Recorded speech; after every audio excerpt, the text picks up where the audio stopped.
Welcome to Amateur Redneck Workshop. I'm Harold, and today I'm going to cut a couple of wrenches with the plasma cutter. Up to now it hadn't been a smooth ride, and I don't look for, exceptional success, but things are a little better than they have been, okay? And before we get started though, I'm gonna have to show you something here.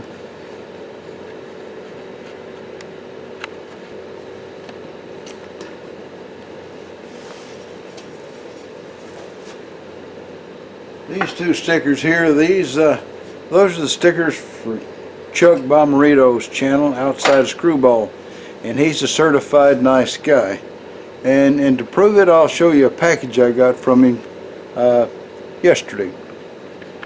Alright, so I got this priority mail from Chuck yesterday, and inside there's this giant syringe in case you've got a king-size drug habit, or maybe you want to put some glue or oil on something. And in the package are tons of drill bits, lots of drill bits, and that's a reamer there.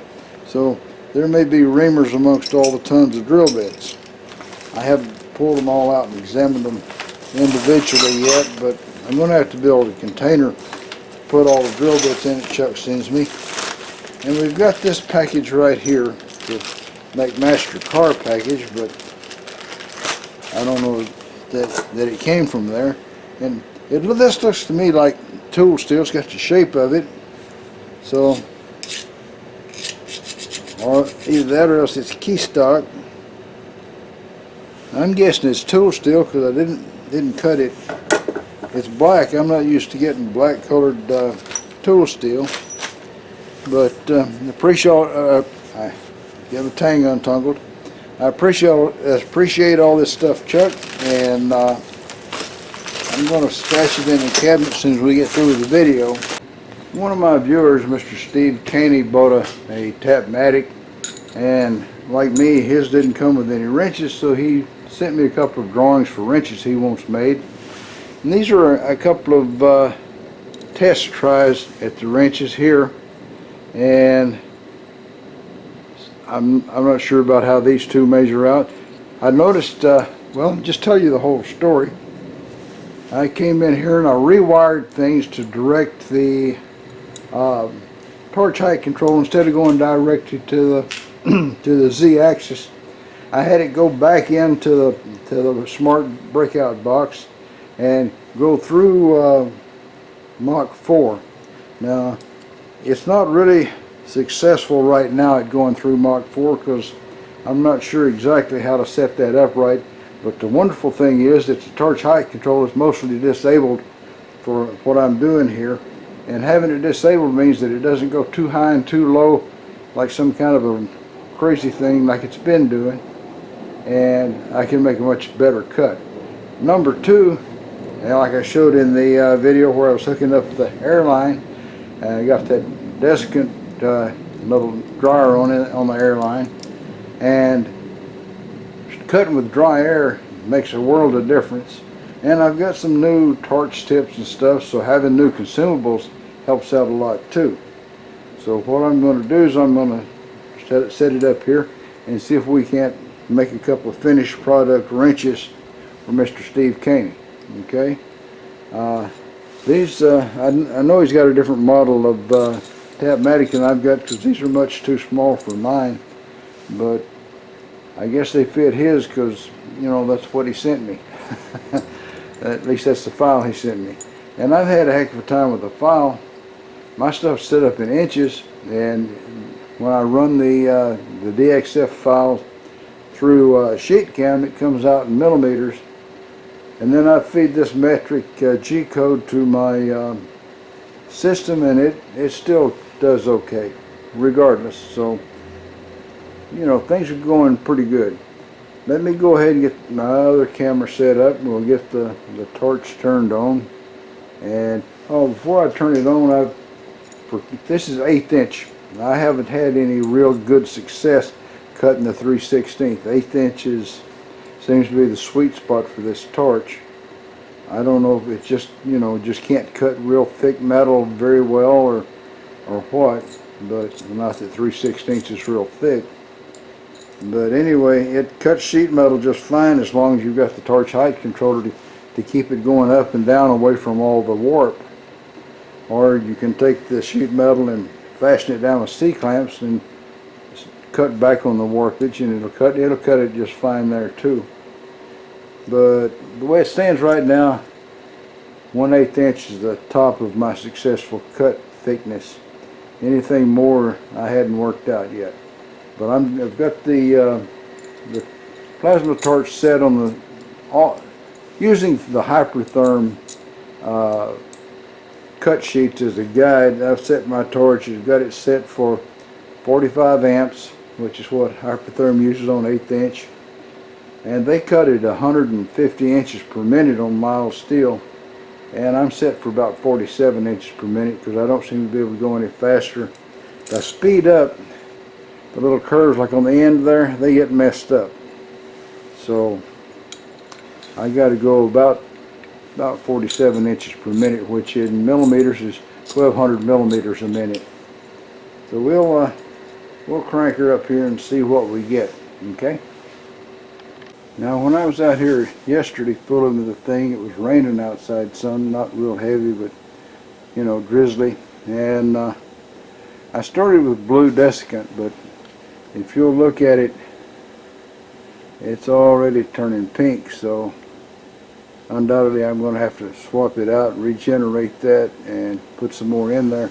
But I'm going to try to use that for the cutting we do today, and then I'll take that out and put that in the oven and regenerate it, you know. One of the useful things I've done is to make myself a checklist, because I'm always forgetting to do one step or another of that, and it's good to have it there to remind me. And you can see it's resetting things back to X, Y, and Z all to 0. I've got it on there twice because it really messed you up and I forget about it.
Something I think is relatively significant here is the lack of dross on the back of these. There's a little dross, as you can see. There's some, especially on that edge there, but compared to what I was getting before, they're almost spotlessly clean.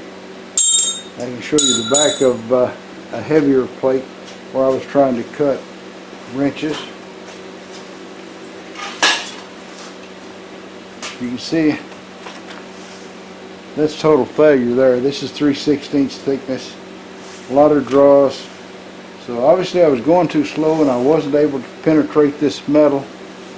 So that needs a little bit more work. So far, things are looking good. The voltage, by having the metal thick enough that I can cut it without worrying about a lot of warping, I can put the torch height controller in disabled. With the torch height controller disabled, the voltage stays pretty much dead on the same for the whole cut, and everything works better. Now, after about 15 minutes in the oven, the desiccant started turning kind of purple, and I started to think a little bit about what the heck am I going to do with hot desiccant, because that little filter thing there is polymer, you know, the clear part of it. And if there's one thing polymer doesn't do, it's hold up well to heat. So I went in and I got the extra bag of desiccant that came with the filter and poured it in there, and now I've got a little pint jar that I can put the regenerated desiccant in to let it cool down. Well, it's been a half hour, excuse me, and I'm assuming that the stuff in the oven is dry, so I'm going to pull it out and pour it in the jar there. Well, I don't know, it's kind of gray and purple. I'm not sure what that really means, so I'm going to pour it in the jar and see if it changes color any when it cools down.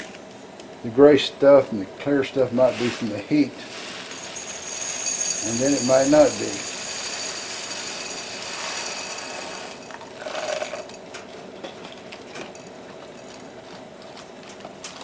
But the speed that this stuff got wet makes me think I need to make a much larger filter and buy a couple of pounds, maybe 8 pounds of desiccant.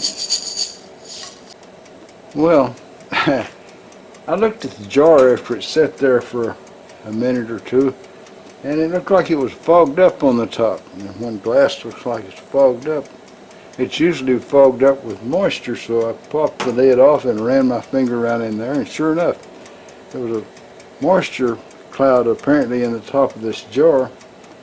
So if there's a moisture cloud in there, it had to be coming from the desiccant. So the desiccant's not totally regenerated yet, so I put it back in the oven. This is the first time I've ever regenerated any desiccant, so of course there's false steps there. But I've had it in the little oven at about 200, 225 for an hour.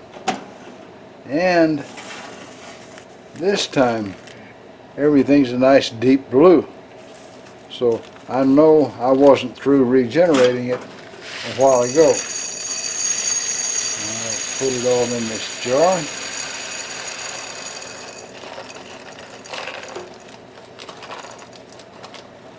Come on.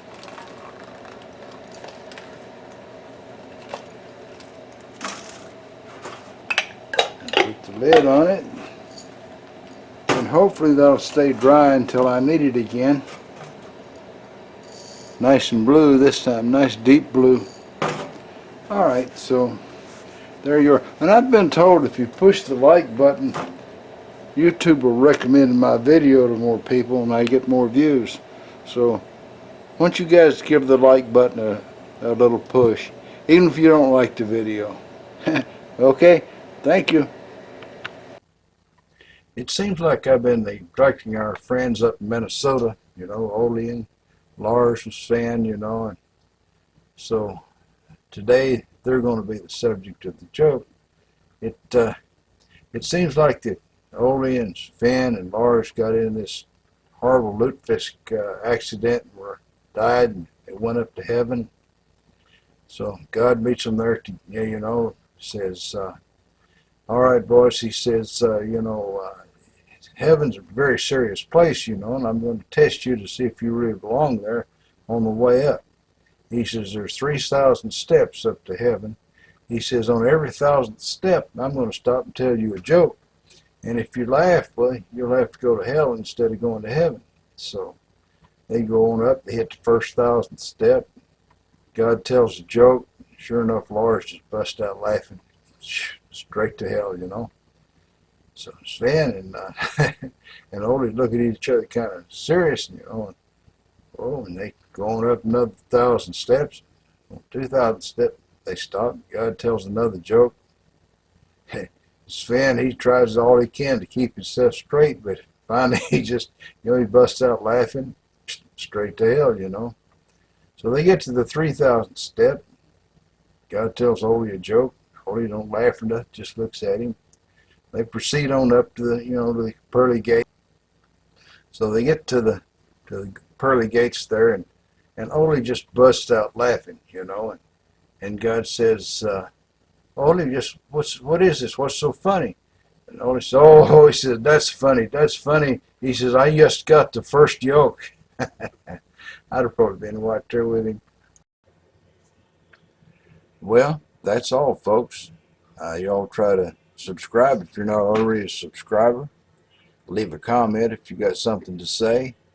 And above all, remember, keep on keeping on. Bye now.